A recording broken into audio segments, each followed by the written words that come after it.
Okay dear students, good morning and welcome back to our science class. और आज अपनी science की class में हम जो आपका लेक्चर नंबर 5 है हम इस डिस्कस करने वाले हैं। हम जो आपका चैप्टर नंबर 2 चल रहा है उसमें अभी तक हम 4 लेक्चर ले चुके हैं, जिसमें हम पीछे के सारे पॉइंट कवर कर चुके हैं। Introduction of motion in one dimension, और हम पढ़ चुके हैं स्पीड के बारे में, और हम पढ़ चुके हैं वेलोसिटी के बारे में, हम पढ़ चुके हैं इनके बीच में डिस्टेंस डिस्प्लेसमेंट के बारे में पढ़ चुके हैं, उनके डिफरेंसेस को भी हम पढ़ चुके हैं यहाँ पे। अब आपको एक नेक्स्ट टॉपिक है जो इस पर्टिकुलर वीडियो में मैं आपको बताने वाला हूँ, स्पीड और वेलोसिटी के बीच में अंतर। क्लास 9 का टॉपिक चल रहा है यहाँ पे, और ये लेक्चर नंबर 5 है। बच्चों don't forget to press the bell icon before subscribe the channel. अगर आपको चैनल हमारी वीडियो अच्छी लगे एंड तक देखना, अगर अच्छी लगे तो उसको चैनल को सब्सक्राइब करना और बेल आइकन को भी प्रेस कर लेना। अगर अच्छी ना लगे तो कोई टेंशन नहीं है, give me feedback right in comment section कि हाँ सर ये चीज़ ऐसी होनी चाहिए, तो थोड़ा सा मुझे अच्छा लगेगा कि हाँ हमें और एफर्ट लगाने की जरूरत है। ठीक है बच्चों, चलो स्टार्ट करते हैं इसी बात पे। तो हमें बताना है कि स्पीड और वेलोसिटी में क्या डिफरेंस है। तो बच्चों ध्यान से देखना, सबसे पहले मैंने आपको बताया था कि जो स्पीड है, पहला point, it is a scalar quantity. Speed क्या है? ये आपकी एक स्केलर क्वांटिटी है।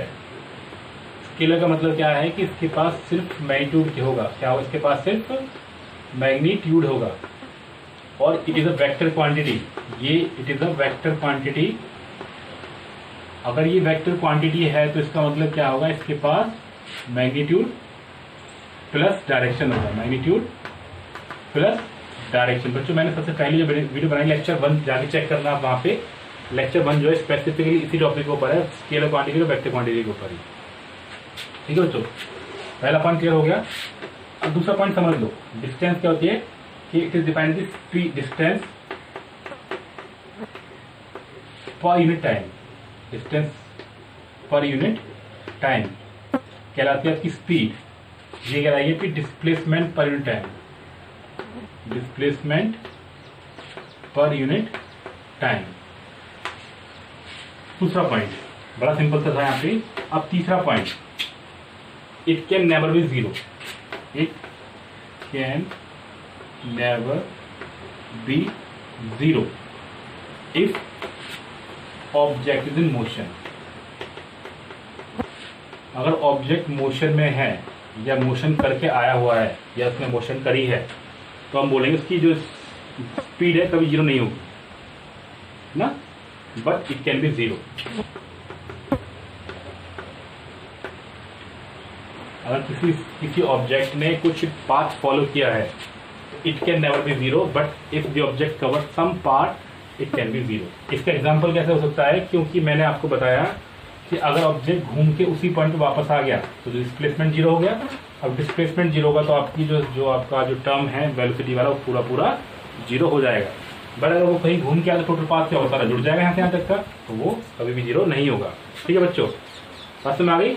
तो ये वाला पॉइंट क्लियर है यहाँ पे। अब देखो जीरो नहीं होगा, लेकिन चौथा पॉइंट हम क्या बोल सकते हैं यहाँ पे कि it will be positive always. Zero और positive, but it can B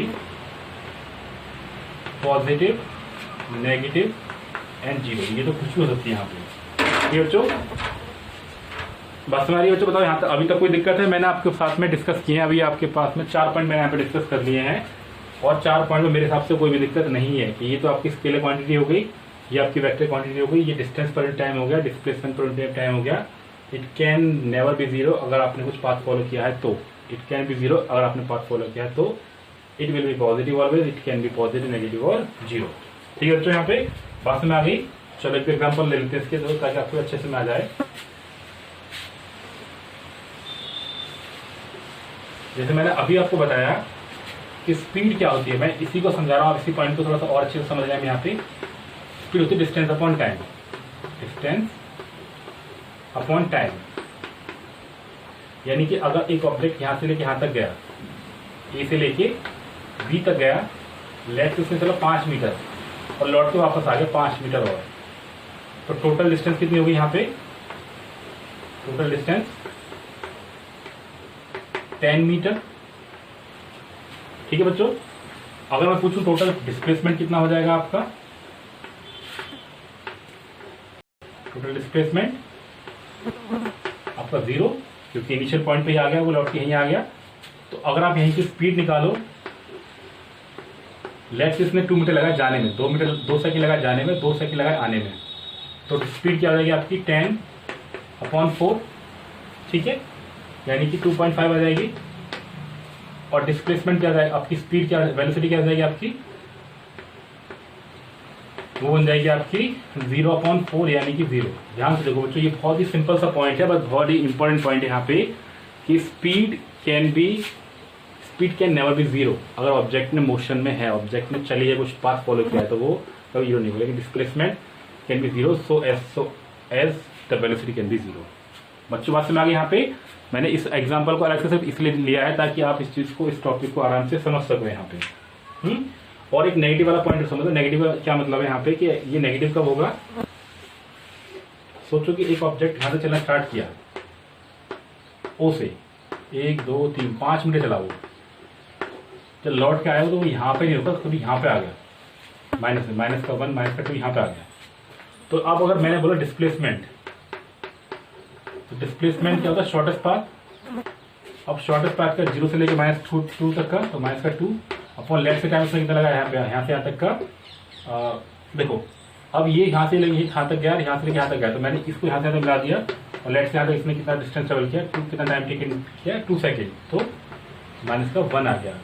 ये क्या आ गया आपका, उससे यहाँ पे स्पीड आ गई, क्या आ गया आपकी, ये आपकी वेलोसिटी आ गई, क्योंकि हम बात करें डिस्प्लेसमेंट की, तो displacement upon time is velocity. So velocity can B negative, और 0 तो मैंने आपको एग्जांपल पहले ले लिया, पॉजिटिव तो आपको डेली लाइफ में बहुत सारे एग्जांपल मिल जाते हैं। तो velocity can be 0, positive and negative, but distance speed can be positive और 0। अगर वो नहीं चल रहा होगा तो 0 हो जाएगा, वो चल रहा होगा तो पॉजिटिव आएगी, but can never B negative. ठीक है बच्चों, बात में आ गई। तो इस छोटी सी वीडियो को बनाने का ऑब्जेक्टिव ये था कि आपको स्पीड और डिस्टेंस के बीच में डिफरेंस बताया, स्पीड और वेलोसिटी के बीच में आपको डिफरेंस बताया जा सके। अगली वीडियो जो कि आपकी लास्ट वीडियो होगी, इसमें बात करेंगे एक्सेलरेशन के बारे में। किसके बारे में बात करेंगे बच्चों, लास्ट वीडियो में आपसे एक्सेलरेशन के बारे में, लेक्चर नंबर 6 जो होगा वो all about the conclusion of that whole thing which we have discuss so far in this chapter, और पर्टिकुलरली इन दिस सेक्शन। कि हमने बात की डिस्टेंस के बारे में, डिस्प्लेसमेंट के बारे में, स्पीड के बारे में, वेलोसिटी के बारे में, मोशन के बारे में, वेक्टर स्केल, सब के बारे में, और फाइनली हमारा लास्ट टॉपिक आ जाए क्या, आपका एक्सेलरेशन। ठीक है बच्चों, अगर आपको वीडियो अच्छी लगी हो तो मैं आपसे रिक्वेस्ट करूंगा पीछे के जो आपके जो 5 से 4 लेक्चर हो चुके हैं उनको भी जाके देखना, वहाँ पे लेक्चर्स में हर एक पॉइंट में आपको एक पॉइंट को अच्छे से समझाया हुआ है। और वीडियो अच्छी लगी तो don't forget to like, share and subscribe the channel, and don't forget to press the bell icon. Okay, once again thank you so much for watching this video, enjoy it, bye bye for now.